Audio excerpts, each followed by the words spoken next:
a chvaty. A klidně to, Mojku, můžeš. Dobře. Souběžně s turnajem proběhne vyhlášení výš od zápasených kategorií.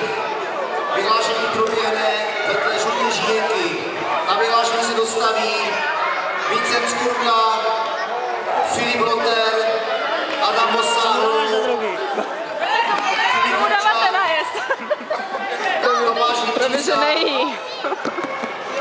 Tomáš Vytíza, Ticar Štěpán,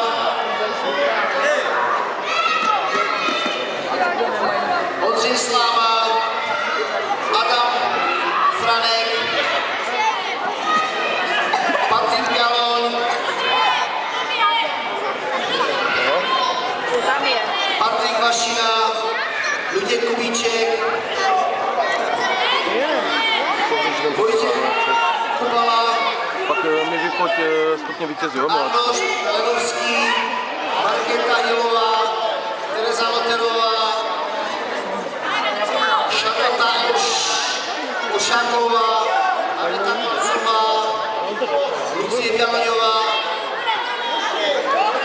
Karolina Kubíčková, Eliška Večeřová, to je všechno. Tihle čtění, nech se dostaví vyhlášení vedle žluté žíjenky.